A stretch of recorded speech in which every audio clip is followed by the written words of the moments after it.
Muchísimas gracias porque continúan con nosotros. Muchísimas gracias a toda la gente que continúa a través de nuestras redes sociales. Este asunto de la tecnología nos hace estar cerca de muchísimas más personas, a lo mejor en su casa, en su trabajo. Así que muchas gracias porque continúan con nosotros.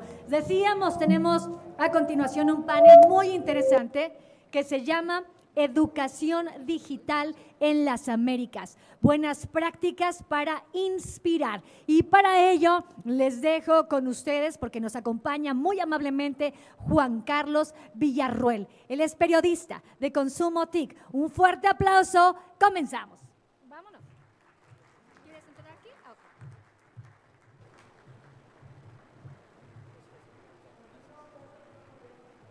Dejo otro micrófono de este lado. Hola, hola. Sí, ya se escucha. Les dejo un micrófono de este lado. Hola, muchas gracias. Gracias a los organizadores por la invitación. Me acompaña aquí un panel fabuloso de personas muy comprometidas y muy capaces. Los iré presentando conforme se vayan integrando, digamos, en la conversación. Antes que nada, queremos presentar un video, supongo que lo tienen listo ya, que habla precisamente de la educación digital para las Américas, buenas prácticas que inspiran.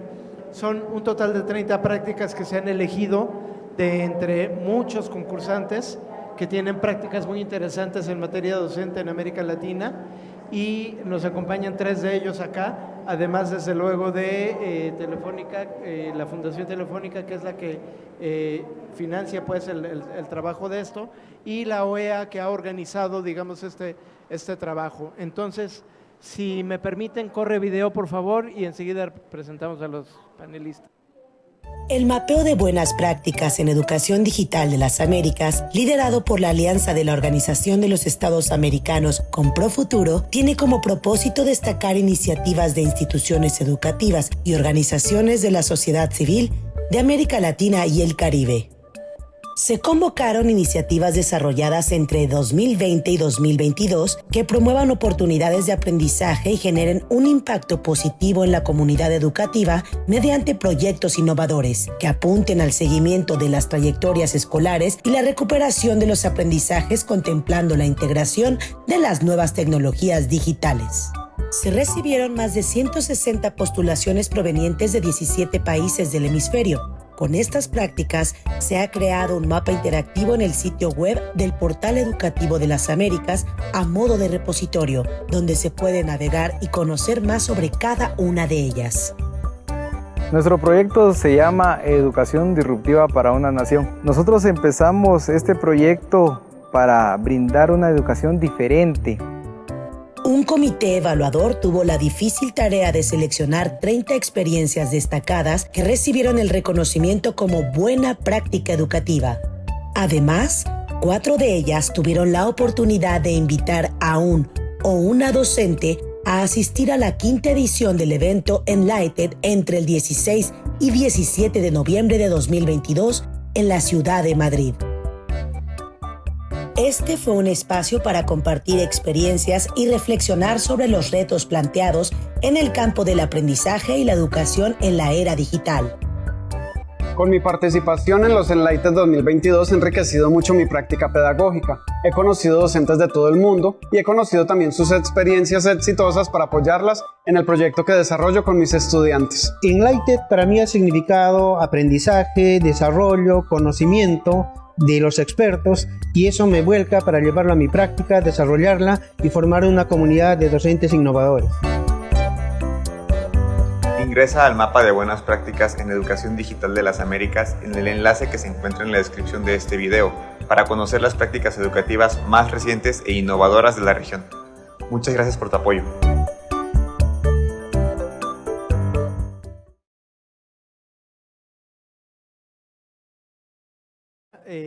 Pues las buenas prácticas de las que vamos a hablar ahora mismo, y para iniciar le doy la palabra a Jesús Sucre Yacomán.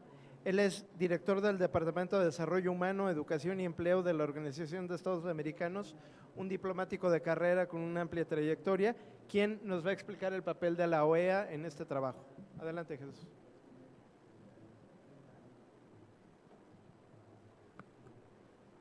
Hola, buenos días todavía a todos. Para mí es un gusto estar con ustedes.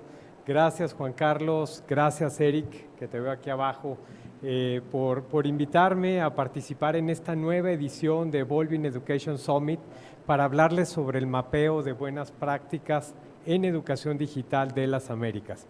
Primeramente, me gustaría resaltar que esta iniciativa es producto de la colaboración de la Organización de los Estados Americanos, de la OEA, con Fundación Profuturo, quienes han sido un gran aliado de la organización desde 2017. Empezamos, para que se den una idea, con un proyecto muy pequeño en 4 o 5 países del Caribe, y a lo largo de estos años hemos logrado crecerlo a que tengamos un impacto en todo el hemisferio. Agradezco también y saludo la presencia de Nidia Chávez, directora ejecutiva de la Fundación Telefónica México, por acompañarnos el día de hoy como ejecutores del programa de Profuturo aquí en México, gran aliado de la organización. También no puedo dejar de saludar y agradecer a Berenice, Mariel y Raúl, quienes están aquí para presentar y compartirnos lo aprendido a través de las 3 prácticas mexicanas destacadas. Como se dijo en el video, hubo más de 160 prácticas y ahorita lo que estamos haciendo es, gracias a la invitación que nos hizo este comité organizador, poder presentar las prácticas mexicanas para que ustedes también las conozcan.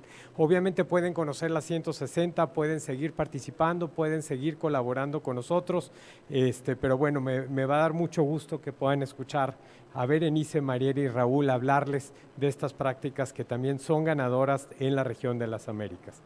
Desde el Departamento de Desarrollo Humano, Educación y Empleo de la Secretaría Ejecutiva para el Desarrollo Integral de la OEA, estamos muy orgullosos de los resultados que ha arrojado esta actividad.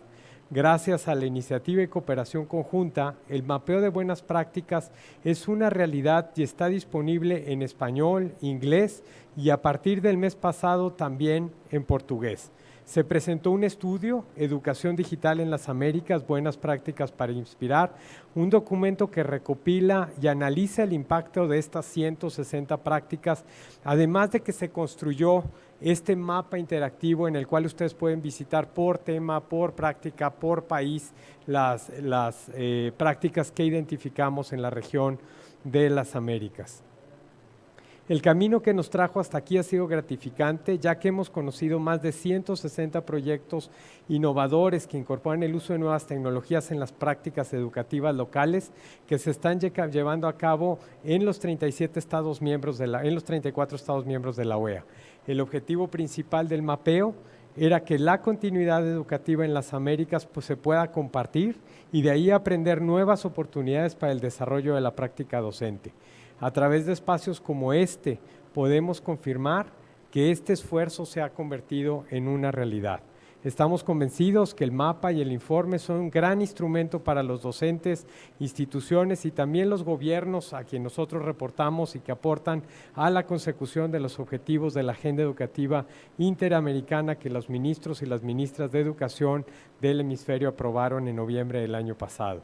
Nuestro aporte aquí es visibilizarlos y compartirlos con todos ustedes a través de este mapa que se permite navegar, explorar e inspirar a toda la comunidad educativa de la región y de un informe que sintetiza la información recopilada y busca presentarla de una forma clara para que sirva de guía para todos ustedes. Este mapeo nos ha permitido establecer nuevos canales de comunicación y colaboración con las organizaciones de la sociedad civil de las Américas, que comparten la misión de garantizar una educación de calidad, inclusiva y equitativa para todos. Quiero aprovechar este espacio nuevamente para reconocer la pasión y el compromiso de Fundación Profuturo con la educación de las Américas. Es un aliado estratégico de la OEA, con quien hemos podido desarrollar una serie de actividades como esta que está al alcance de ustedes para fortalecer la educación digital en sus políticas nacionales y para promover una educación inclusiva y equitativa de calidad. Quisiera comentarles que paralelamente a estas actividades de difusión de prácticas en los países, lanzamos también una serie de webinars. Ya celebramos 2 de ellas, donde fue el fomento de habilidades al aprender y el pasado 21 de septiembre el desarrollo de la lectura y comprensión lectora. Lo pueden encontrar en nuestra página a través de la Red Interamericana de Educación Docente. La próxima es el 5 de octubre sobre la apropiación e identidad cultural y la última el 16 de noviembre con la promoción de capacidades y habilidades STEM. Son espacios para ustedes hechos pues para que ustedes los aprovechen y conozcan lo que se está viendo en todas las Américas. Sin más que agregar, vuelvo a agradecer la invitación a este importante evento. También agradezco a los Ministerios de Educación y a las misiones permanentes de los Estados miembros de la OEA por su colaboración en la difusión del mapeo, ya que sin su apoyo esto no hubiera podido alcanzar y ni tener el alcance que hemos tenido. Para ellos que trabajamos y desarrollamos estas actividades, muchas gracias. Aquí dejaría mis palabras porque creo que todavía tenemos mucho más que escuchar de parte de Nidia, que nos va a hablar un poco más a detalle de lo que estamos haciendo. Gracias, Jesús. Adelante, Nidia, por favor.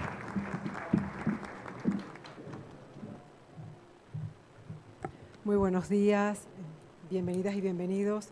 Saludo también con muchísimo cariño a las y los organizadores de este espacio y, por supuesto, a las instituciones amigas, hermanas que están con nosotros y que son parte de este mapeo de buenas prácticas.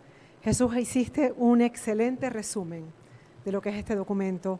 Y yo quisiera, en principio, pues agradecer esta alianza con la OEA, que ha hecho posible la publicación de este texto, y agradecer de manera muy especial a las instituciones y a las personas, a los docentes, a la comunidad educativa, a las instituciones, que llevaron adelante todas las prácticas que están en este texto. Yo quisiera rápidamente ubicar el mapeo en esta cultura, en esta era digital y celebrar que hayamos decidido utilizar esta metodología, una metodología solidaria que pone en valor el poder de la educación para transformar esta sociedad, el poder de la educación digital, de la innovación, para salir adelante en un siglo que está lleno de retos. Pienso además que el mapeo es un reconocimiento a las maestras y maestros y a la comunidad educativa en general y por supuesto también a las instituciones que hicieron esfuerzos tan grandes durante la pandemia. Eso no lo podemos olvidar. Y quiero traer a este espacio las palabras de una experta chilena que es Marcela Momber, que insistía en decir que a los docentes les había tocado pues cambiar de piel frente a la pandemia, enfrentar situaciones que nunca se imaginaron que tenían que enfrentar, aprender a decir no sé y utilizar los recursos que tenían a la mano para salir adelante y seguir en este proceso de enseñanza-aprendizaje. Y el mapa habla en todas las experiencias de cómo se podían utilizar recursos de la innovación, que no necesariamente había detrás de ellas tecnología, para salir adelante. Y eso quiero ponerlo en valor. Hacer un mapa de buenas prácticas es una excelente herramienta de sostenibilidad. Compartir con otros cómo lo hicimos, dónde nos equivocamos, dónde está el valor de esa experiencia. Y eso es este texto. Habla en profundidad de cada una de estas experiencias, pone en valor la importancia de los modelos híbridos, pone en valor la importancia de la colaboración como la que tenemos la OEA y nosotros. Recordarles que Fundación Pro Futuro es una institución que es posible gracias a la alianza entre Fundación Telefónica y Fundación La Caixa, y la verdad es que vimos una oportunidad excepcional de poder compartir con todas y todos un texto de descarga gratuita donde están todas estas experiencias que les estoy comentando. Y hablando rápidamente de lo que está pasando en México, a México le ocurre lo que le ocurre al resto de la región, y es que tenemos grandes retos que enfrentar en una era donde la digitalización lo acelera todo, pero donde todavía, por fortuna, el docente y la escuela tienen un rol fundamental para la transformación de la educación. Y la educación, según la visión que tenemos ambas instituciones, me atrevo a decir, Jesús, es el único camino. La formación de habilidades, la adquisición de conocimientos. Este es el siglo del humanismo, el siglo del conocimiento. La tecnología es un recurso que está allí y ya van a leer en estas prácticas, en estas buenas prácticas, cómo todas las instituciones y estos equipos de trabajo sacaron al máximo, utilizaron, sí, recursos tecnológicos, recursos de innovación, pero donde lo que prevalece es el trabajo colaborativo y el trabajo de las personas y la educación a favor de las personas. Entonces, muchísimas gracias. Y ahora viene lo importante y lo más valioso de esta presentación, y es escuchar a las personas que hicieron posible estas buenas prácticas. Muchísimas gracias. Muchas gracias, Nidia. Efectivamente, tenemos la suerte de contar con los 3 representantes de las 3 prácticas que han sido reconocidas en este informe, que se presentaron en México. En obvio de tiempo, había yo preparado una pequeña biografía de cada uno de ellos, pero nos empieza a comer el tiempo, entonces los invito a que en la página del evento vean sus biografías. Tenemos a Mariel Mendoza, representante del Instituto de Investigación para el Desarrollo de la Educación. Tenemos también a Berenice Sánchez, gerente de programas de innovación de Movimiento STEM, y a Raúl Carlín, director de programas de Radix Education. Los 3 han presentado prácticas muy interesantes que vienen en este informe, y quisiera abrir la conversación con una pregunta general. Les pido ser, en la medida de lo posible, por favor, breves en la respuesta. Y la pregunta es, ¿qué destacaría cada uno de ustedes sobre la importancia de contar con un mapa de buenas prácticas educativas y por qué? Si empezamos, por favor, primero las damas, con Mariel, por favor. Considero que el tener el acceso a un mapa de buenas prácticas es la oportunidad de encontrarnos, acercarnos, valorar, incluso inspirarnos de las experiencias de otras personas que se dedican como nosotros a la educación. Y platicábamos hace un ratito, de pronto nos sentimos solos en este mundo donde tenemos que proponer, resolver, trabajar con los docentes que tienen necesidades que atender. Y nosotros, al encontrar y leer sobre otras buenas prácticas, podemos nutrir nuestra experiencia pedagógica, incrementar incluso nuestras propuestas y aprender de los demás. Entonces, considero que es una oportunidad muy valiosa para aprender de los demás y compartir lo que nosotros hemos encontrado como aprendizajes y experiencias. Muchas gracias, Mariel. Por favor, Berenice. Gracias. Hola a todas y a todos. Justo, creo que es un punto de partida donde puede estar como conglomerada todas aquellas buenas prácticas, donde puedes acercarte, ver qué están haciendo, cómo lo están haciendo, desde dónde lo están haciendo. Creo que es muy importante entender que por muchos años se ha puesto la educación en el centro, y comparto la opinión con Nidia que es el camino, pero pocas veces sabíamos que estaba haciendo incluso el de al lado, ¿no? No nos vamos a otro estado, a otra, al norte del país o al sur, sino en la escuela de al lado, ¿qué se estaba haciendo? Entonces creo que es un buen lugar o un buen momento, un punto de partida para justamente voltear y aprender qué se está haciendo, qué podemos retomar, desde dónde lo podemos retomar e incorporar a nuestras buenas prácticas, e incluso hasta el otro sector de los padres de familia, ¿no? Padres y madres de familia. ¿Cómo están aprendiendo nuestros hijos e hijas? Creo que es lo enriquecedor de este MAPE. Gracias. Raúl, por favor. Gracias, es un placer estar aquí.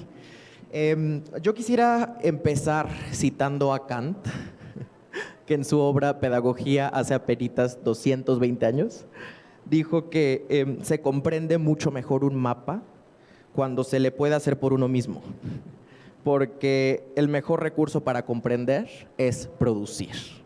Entonces, lo primero que quiero rescatar sobre la importancia de este mapa es que lo hicimos todos y todas, y lo hicimos juntos y juntas. Entonces, reivindicar la importancia de la innovación en tiempos como los que estamos atravesando, sí, a partir de una pandemia, pero que continúa y que se antoja todavía más complejo hacia adelante, es algo que quisiera subrayar.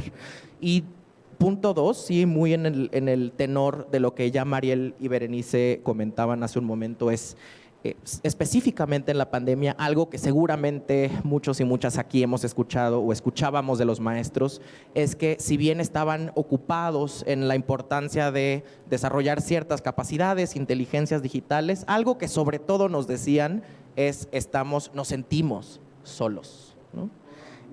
Y estoy seguro que también es una sensación que hemos compartido en el sector, en el tercer sector, en la sociedad civil, ¿no? Entonces, en ese sentido también, además del tema de la innovación, la importancia de decir 2 cabezas piensan mejor que una, 2 cabezas innovan mejor que una, pero 2 cabezas sobre todo se acompañan entre sí y se pueden volver un solo corazón, ¿no es cierto? Gracias. Gracias Raúl, muy enriquecedor. Les pediría también que nos hagan algún comentario sobre qué se necesita en comparación intersectorial para lograr una auténtica transformación digital de la educación que considere a las tecnologías y a las metodologías disruptivas como herramientas aplicables. Seguimos el mismo orden, pero esta vez sí les pido por favor a Nidia y a Jesús que nos ayuden a un comentario también desde la parte institucional. Por favor, Ariel.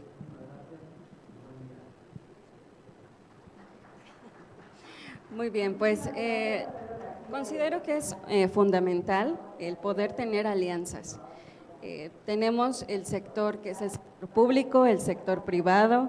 En este sector privado pues tenemos a las instituciones, a las fundaciones, que tienen en gran medida algo que de pronto en sector público no hay, que es presupuesto. Entonces, el poder tener la alianza y poder tener ese puente de comunicación en donde se conocen las necesidades que hay en el sector público y que el sector privado está interesado en solventar, en participar de eso, creo que es una excelente oportunidad para poder atender justo lo que se necesita.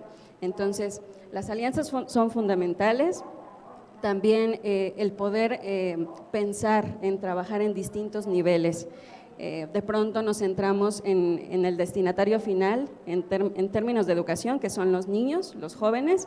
Sin embargo, también desde nuestra experiencia en IDEAC reconocemos que es fundamental el trabajo con los docentes y con los directores. Entonces, pensar en propuestas desde esa perspectiva nos va a permitir tener mayor alcance y permanencia. Por cierto, permíteme, Berenice, perdón que interrumpa, pero les comento que Mariel habla de primera mano en este sentido de las alianzas, porque ella apoya a docentes del estado de Yucatán en la implementación de proyectos de modelo integral de educación digital que trabaja con la Fundación Telefónica Movistar en primarias públicas de la entidad en Yucatán. Entonces, cuando ella nos habla de la importancia de estas alianzas, pues lo está diciendo de primera mano, ¿no? Perdón, adelante Berenice, por favor. Gracias. Justo, creo que es importante crear puentes. Nosotros desde Movimiento STEM hablamos siempre de un cambio sistémico, ¿no? Es decir, tener siempre como a la mano al sector público, privado, pero también a centros de investigación, a centros de innovación. Tenemos un ecosistema STEM que reúne todas estas instituciones, fundaciones que están haciendo también cosas a favor de la educación, adicional a tener comunicación con las y los docentes, con padres, madres y tutores, con las y los jóvenes y tener siempre la mira, ¿no? Como a quién queremos llegar, a quién queremos beneficiar y a través de ahí generar alianzas para hacerlo posible. Y creo que el mayor aprendizaje es entender que así como lo mencionaban, no podemos hacer esto solos. Entonces, siempre es importante agarrarte de la mano y emprender el camino juntos con otras instituciones que lo están haciendo y que la realidad es que hay muy buenos trabajos, ¿no? Entonces. Gracias. Nidia, por favor. Bueno.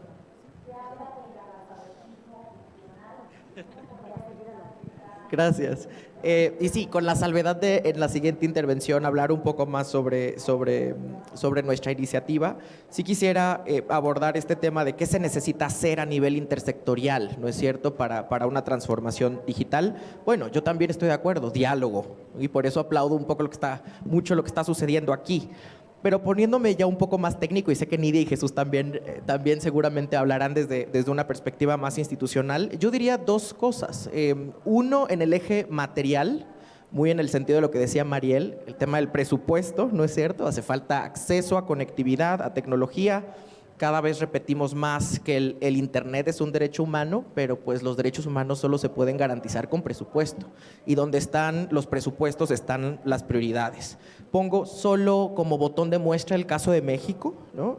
Según el más reciente informe del IMCO, del Instituto Mexicano para la Competitividad, de junio de este año, 1 de cada 2 escuelas en México no cuenta con acceso a Internet, ¿no? Y 4 de cada 10 escuelas solo 4 de cada 10 escuelas cuenta con equipos de cómputo para fines educativos, ¿no? Entonces sí, necesitamos inversión masiva, digamos, en infraestructura. Y ya tenemos ejemplos de países que lo han logrado. Para poner un ejemplo cercano, Uruguay tiene 100% de conectividad, ¿no? en sus escuelas. Pero en un segundo eje muy importante, a ver, inclusive cuando tuviéramos internet en todas las escuelas y computadoras en todas las escuelas, necesitamos un eje técnico. Ya también Berenice lo mencionaba, un nuevo, déjenme ponerlo en estos términos, pacto curricular, ¿no? Formación en inteligencia digital, en tecnología, esto instalado de forma no aislada, minimalista, sino transversal en las escuelas normales, para capacitación docente y demás. Y en otro sentido, también aprovechar la inteligencia artificial me parece para adelgazar nuestros sistemas educativos, para hacerlos más eficientes. En Reino Unido, por ejemplo, se usa la inteligencia artificial para desarrollar horarios automatizados, disminuir la carga docente. Esto que se ha hablado mucho de buscar transitar del paradigma, por ejemplo, del director de las escuelas simplemente como un manager del statu quo de sus comunidades, a salir del escritorio, a ser un líder instruccional. Bueno, para eso necesitamos descargar la labor administrativa de los directores, y eso se puede resolver con inteligencia artificial. Entonces, en ese sentido, bueno, en resumen, alianza, inversión y capacitación. Gracias, Nidia. Yo agregaría que como ecosistema tenemos que trabajar juntos para llevar la educación o el derecho a una educación de calidad a una conversación, o que esté en el centro de conversaciones cruciales en el país, pero yo diría que en toda la región. Pero hablando de México, no se habla de educación en algunos sectores, o la educación no es parte de las grandes discusiones que tienen que ver con la economía, con el desarrollo, y creo que una salida, o parte de la salida, pasa porque los órganos que regulan a las empresas de telecomunicaciones en el país, Hacienda y las Secretarías de Educación, dialoguen. Y no podríamos hablar hoy de educación si no estamos hablando de una educación que, por supuesto, aprovecha todos los recursos y los beneficios de la tecnología. Entonces, creo que hay que llevar la educación, Jesús, te lo digo a ti de manera especial, tiene que estar en el centro de esas discusiones. Así que, perdón, Juan Carlos. Adelante, por favor. Que tome la palabra. Sí, coincido y como bien decías, cada quien entiende la pregunta desde su trinchera. Obviamente, las alianzas y los puentes, nosotros como una organización multilateral, pues bueno, estamos trabajando de la mano con el sector privado. No, sabemos que los gobiernos solos no van a poder hacer todo lo que se requiere. Pero después, si me pongo desde el punto de vista como organización, el diálogo que llevamos con ministerios de educación, el próximo 10 de octubre tendremos una segunda reunión extraordinaria de algo que le llamamos nosotros la Comisión Interamericana de Educación, donde se sientan los ministerios de educación de la región a discutir estos temas. Ellos han acordado 4 grandes temas a discutir y trabajar de aquí a 2025. La recuperación, reparación y reactivación del sector educativo, la alfabetización crítica y la educación digital, las políticas de alimentación saludable y actividad física en entornos escolares y el desarrollo de habilidades para el futuro y la formación para el empleo. Cada una de estas actividades va a pasar por investigación, va a pasar por cooperación y va a pasar por la formación de docentes, ¿no? Pero cuando empiezas a hablar de estos temas, retomando el último punto que dijo Nidia, estamos conscientes de que el sector educativo no puede resolverlo solo. Aquí mencionaron el sector financiero, el sector de Hacienda. Hay una agenda activa también con ministerios de trabajo, con ministerios de salud, y claro que también estamos viendo la vinculación que tenemos con los temas de medio ambiente y la vinculación con los ministerios de medio ambiente. Ahí lo dejaré. Muchas gracias, Jesús. Qué importante es el tema de la alfabetización digital y en dos sentidos. Evidentemente a los alumnos desde la primera formación ya tiene que llevar parte de esta formación porque es el mundo que existe, es el mundo que les toca vivir, independientemente de que tengan o no conectividad o acceso a los aparatos, pero tienen que saberlo hacer, pues es tan importante como saber hacer sumas y restas, vaya, es una cosa fundamental, pero también los docentes. Habemos personas de una edad que no crecimos con estos aparatos y no crecimos con la conectividad, así que hemos tenido que irlo aprendiendo a trompicones y la verdad es que para los docentes es bien importante tener ese conocimiento para poder eficientar su práctica frente a alumnos. Eso es un tema bien interesante que merece otros foros desde luego. Pero que bueno, lo dejo ahí como una inquietud para todos ustedes. Siguiente punto. Según el Banco Interamericano de Desarrollo, en América Latina y el Caribe hacen falta 68.500 millones de dólares para cerrar la brecha de conectividad. La pregunta es, ¿cómo garantizar que las prácticas innovadoras puedan aplicarse cuando persiste un reto de conectividad de esta magnitud? Por favor, en el mismo orden. Gracias. Bien, cuando hablamos de propuestas innovadoras, de pronto, y centradas en tecnología, uno pensaría, bueno, son propuestas con uso de Internet, necesariamente.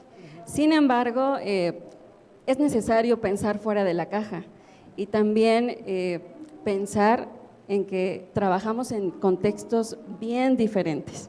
En mi caso, pues el contexto es tal cual, escuelas públicas rurales, donde la conectividad es muy limitada o inclusive nula.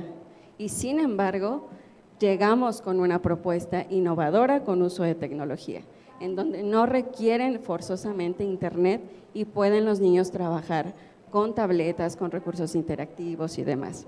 Ahora, específicamente en el modelo híbrido, que fue el que nosotros desarrollamos como buena práctica, pensamos en un modelo híbrido, le llamamos nosotros modelo híbrido de inclusión emergente, donde justamente pensamos en que, en todo este contexto de la pandemia, no había posibilidad de llegar a los niños. Los maestros, si bien ellos sí tenían conectividad, los niños y las familias no. Entonces, ¿cómo podían llegar los docentes a ellos sin tenerlos en las escuelas, que era su punto de encuentro normalmente?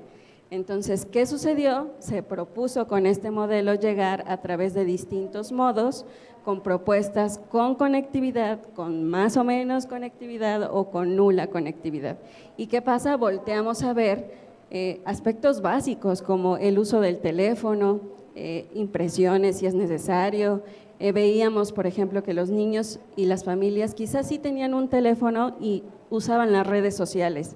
Entonces, vamos a usar Facebook, vamos a usar lo que ellos utilizan de por sí para poder llegar, pero ya con un sentido educativo.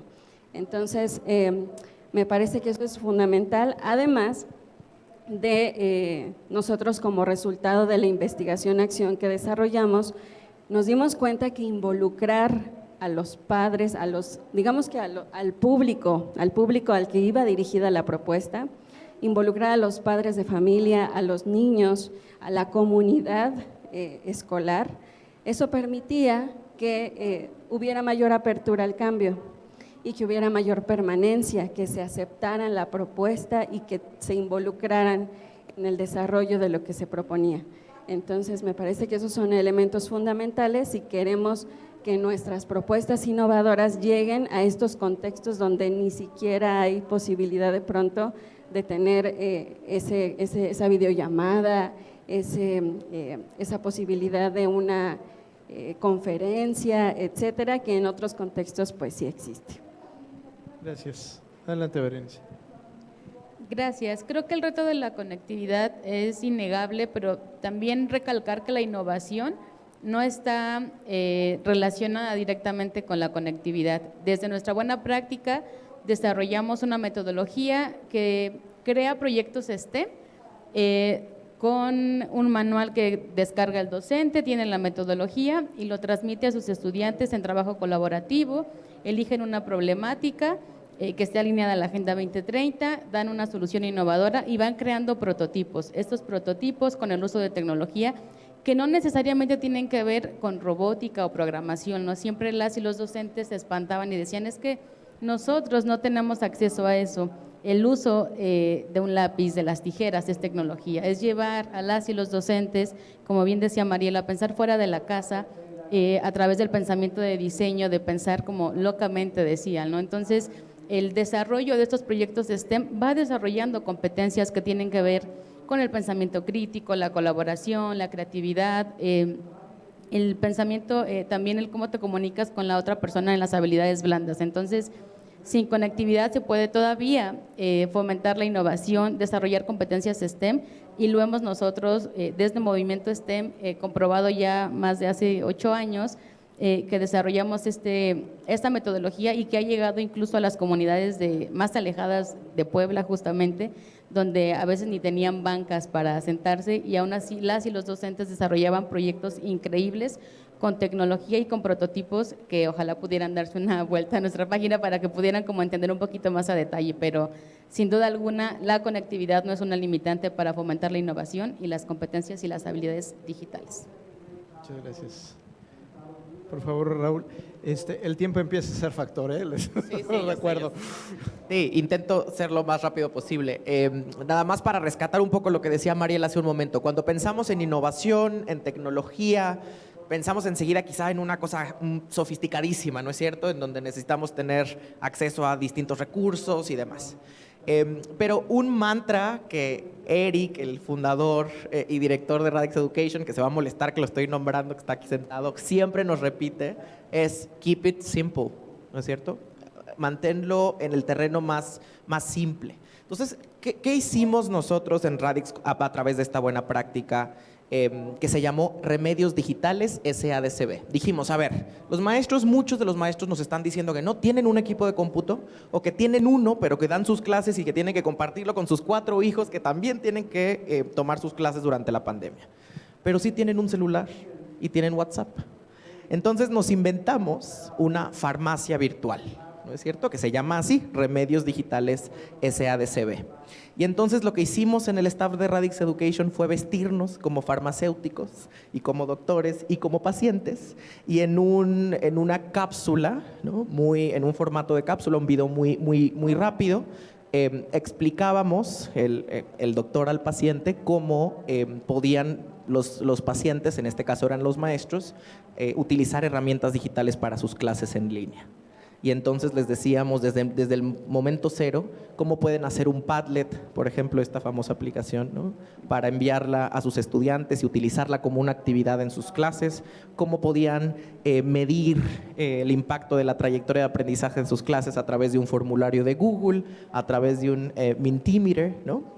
Y entonces en el camino nos fuimos dando cuenta que estos eran videos cortos que simplemente les enviábamos a los maestros a través de su WhatsApp y estábamos desarrollando habilidades digitales en ellos. Y en el camino se la pasaban bien y se reían de nosotros porque el staff de Radix, nos quitamos el miedo a hacer el ridículo y nos disfrazábamos precisamente de eso, de doctores, de farmacéuticos. Entonces quiero retomar esto porque este mapa se llama Buenas Prácticas para Inspirar. Y ese apellido es importante. No solo hay que generar capacidad, desarrollar habilidades digitales, sino hay que recordar a las comunidades educativas que en este proceso se sienten solas, que a través de la innovación pueden sentirse acompañadas, pueden motivarse y pueden desencadenar nuevas experiencias de aprendizaje para los estudiantes. Gracias. Nidia, un comentario rápido.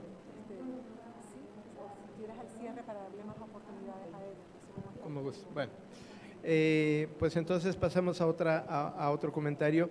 Este es un caso en el que estamos presentando sobre entornos vulnerables y perspectiva de género. Este es un escenario hipotético.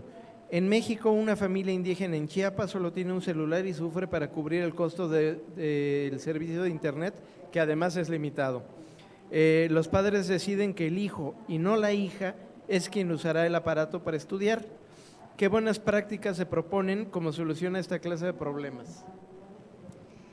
Bien, definitivamente esa es una problemática bastante común y nosotros en nuestra experiencia nos hemos centrado mucho en el trabajo de la recuperación de los aprendizajes básicos. ¿Qué es esto? Que los niños y las niñas puedan aprender a leer y a escribir. Entonces, a mí con esto se me ocurre justo que cuando una niña aprende a leer y a escribir, es capaz de defender sus derechos. Entonces, en una situación hipotética como la que nos cuentas, es posible llegar desde esa base del desarrollo de sus habilidades, de sus conocimientos fundamentales, de sus capacidades, para poder pues, transitar esa parte. Y en términos de experiencia, lo que hemos observado también es que si los actores involucrados en la práctica están conscientes de la importancia de atender por igual a niños y niñas, los resultados son distintos. Y me viene a la mente justamente un ejemplo de un profesor que se encuentra ubicado en una comunidad rural de las primarias donde yo trabajo. Es una comunidad que se llama Muquel, está allá en Yucatán. Este profesor todos los días, al terminar la jornada escolar, sale de la escuela, él ya sabe perfectamente dónde viven sus niños y sus niñas, y va y busca, si él, me acuerdo porque yo lo acompañé esa vez, me dice, ¿sabes qué? Antes de irnos a Valladolid, hay que pasar a casa de Fátima porque hoy faltó a la escuela y quiero saber por qué. Entonces fuimos a casa de Fátima, le gritó, salió la mamá y le preguntó, ¿qué pasó con Fátima? Y ya la mamá le explicó, no, es que está un poquito enferma, pero ya mañana va a ir. Y el maestro, ¿segura que mañana me la va a mandar? Sí, se la voy a mandar. Entonces, ya de ahí ya nos fuimos. Entonces, consideramos que es súper importante que los actores de estas propuestas estén conscientes de la importancia de ese trabajo con equidad, trabajo desde la igualdad, desde la equidad, que es lo que necesitamos para, pues, erradicar situaciones como las que nos cuentas. Gracias. Berenice, por favor. Gracias. Creo que desafortunadamente es un tema que trasciende o más bien no se limita al entorno educativo, ¿no? Tratar de dar una solución desde el espacio de la escuela es limitante. Desafortunadamente el tema de género viene desde esferas muchísimo más grandes, entonces hemos en nuestra buena práctica detectado que una de las estrategias que nos ha servido es desde los docentes y las docentes generar agentes de cambio, es decir, yo como docente, ¿cómo puedo permear a mis estudiantes, en específico a las niñas, desde cómo hablo? Si se han dado cuenta, he tratado desde que estoy aquí sentada de ser inclusiva y decir las y los todo el tiempo, y eso es algo que transmitimos a todos nuestros programas, ¿no? Mencionar a las niñas en el lenguaje, en toda la extensión de la palabra, al momento de participar, que las mujeres lideren los equipos de trabajo. En todo nuestro manual hay estrategias o recomendaciones para las y los docentes de no olvides de hacer participar a una niña, no olvides que la comunicación es importante, no olvides poner referentes de mujeres haciendo cosas increíbles en la ciencia. Y no solamente a Marie Curie, que todos lo reconocemos, ¿no? A mujeres mexicanas que tengan mi apariencia morena y que puedan identificarse y espejearse como ejemplo y como un rol a seguir, y no hablar de esos ejemplos cercanos, pero más bien lejanos y que no me reconozco y que ni siquiera ubico. Entonces es desde ahí donde podemos sembrar una semilla. Y siempre a mí me gusta decir que es distinto que una niña no se decida por un área STEM, porque las cifras y las estadísticas están muy claras, porque no le interese a porque no conozca y no se sienta capaz. Es una brecha abismal. Entonces, desde ahí el docente como agente de cambio puede permitir y permear en sus estudiantes desde cómo habla, los ejemplos que pone y cómo va empoderando desde participaciones muy pequeñas, ¿no? Entonces. Gracias, Berenice. Raúl, por favor. Gracias, sí, sé que el tiempo apremia, así que voy a intentar no ser reiterativo. Además de esas prácticas de coeducación a las que hace referencia Berenice, a las que yo me sumo, que en Radix también realizamos, ¿no? Yo daría un pasito atrás. Creo que antes de proveer soluciones, diría que hay que entender mejor el problema. En Radix Education también estamos en comunidades muy distintas entre sí. Estamos, por ejemplo, trabajamos con población migrante, itinerante en las fronteras de México, trabajamos en la Sierra Mije de Oaxaca con pueblos originarios, trabajamos con comunidades de entornos urbanos, rurales, etcétera. Y lo que nos damos cuenta es que las brechas de género que hay en cada escuela se ven distintas. Entre una y otra, o sea que están atravesadas también por otras brechas, por brechas étnicas, por brechas económicas, ¿no es cierto? Y que en ese sentido lo que yo pondría sobre la mesa un poco es intentar evitar saltar, esa pulsión de saltar a la solución, sino de siempre diagnosticar primero en cada comunidad educativa cómo se ve la brecha de género allí. Porque a partir de eso puedes diseñar soluciones que sean adecuadas, pertinentes, en donde puedes habilitar a los agentes educativos como líderes, en donde te tienes que acercar a los padres y las madres de familia, un componente de trabajo muy importante con las familias, con los directores, las autoridades educativas, ¿no es cierto? Y luego con los estudiantes. Pero en ese sentido pongo eso sobre la mesa. Diagnostiquemos el problema, no nos cansemos de diagnosticar el problema a pesar de que podría parecer una tarea ociosa, pero pongo eso. No, y además lo que mencionas es que es bien interesante que hay muchas brechas. No solamente es la brecha de género, hay un montón de brechas y tal vez haya que irlas tomando de a poco, ¿no? Bueno, primero quisiera retomar el valor del mapeo, ¿no? Y cómo en cada una de las experiencias pues se enfrentan problemas y no necesariamente con todos los recursos de todo tipo y sí, haciendo frente a distintas brechas y recordaba un artículo precisamente de Consumotic, Juan Carlos, de nuestra amiga Lupita Michaca, sobre los olvidados en el país y sí, la brecha de acceso es una brecha que está allí junto a otros problemas sociales muy, muy importantes que no podemos olvidar. Y yo creo que en todas las experiencias definitivamente, de nuevo, la escuela, la comunidad educativa y las maestras y maestros siguen teniendo un rol importante y falta todavía mucho tiempo para que la cultura digital y en el ecosistema pues logremos resolver los grandes problemas que tiene la humanidad y que tiene México. Y hay que trabajar con lo que tenemos y está ocurriendo.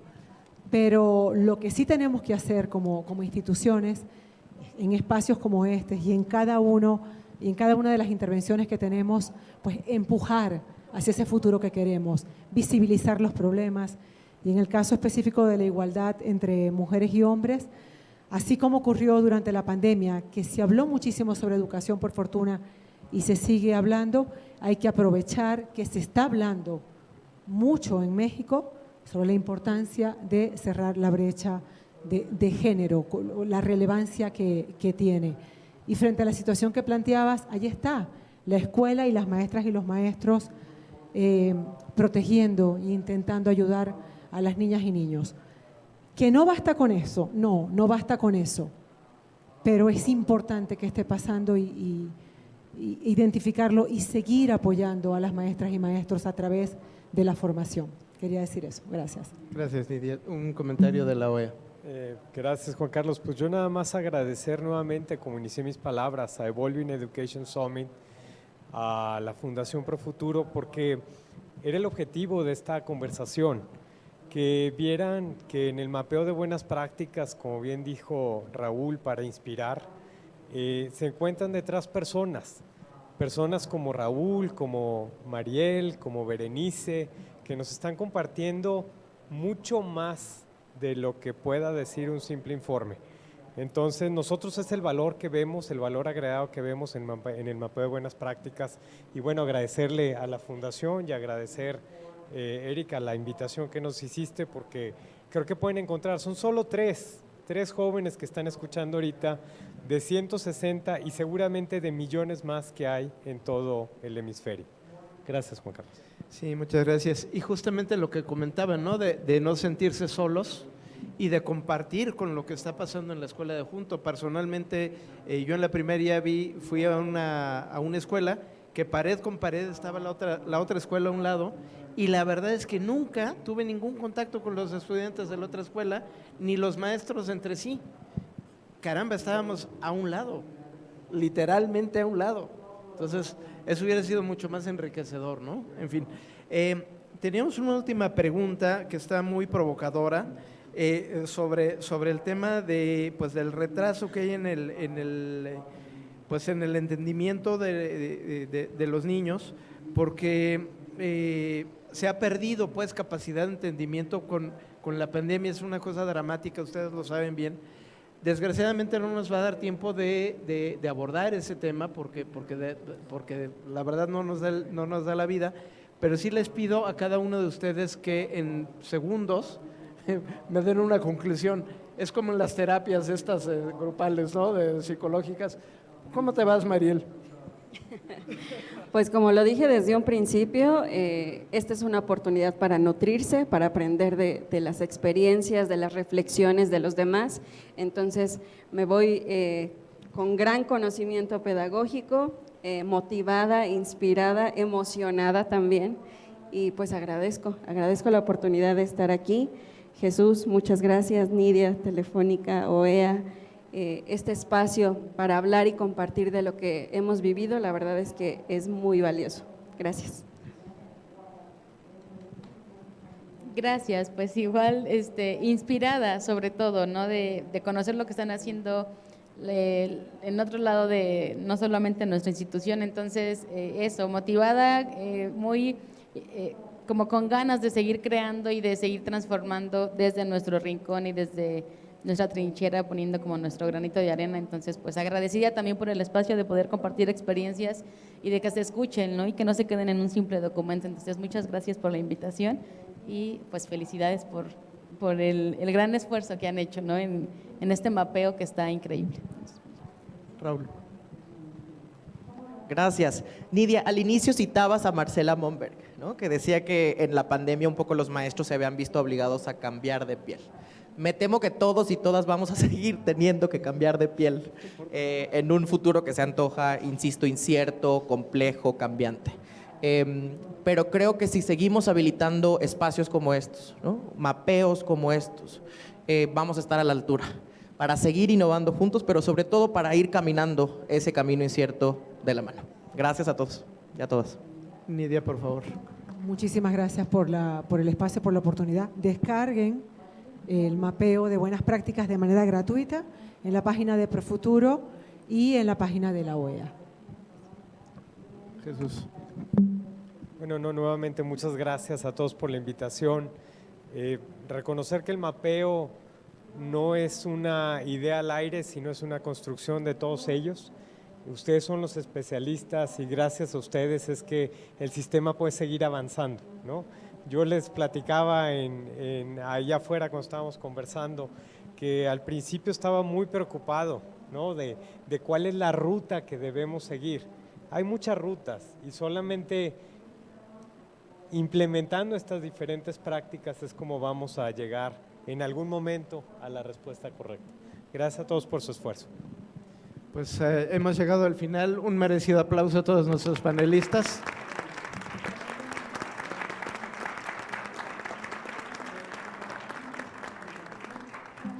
Muchas gracias también a ti, Juan Carlos Villarruel, que nos ayuda moderando este muy interesante panel. Un aplauso para todos ustedes. Muchísimas gracias.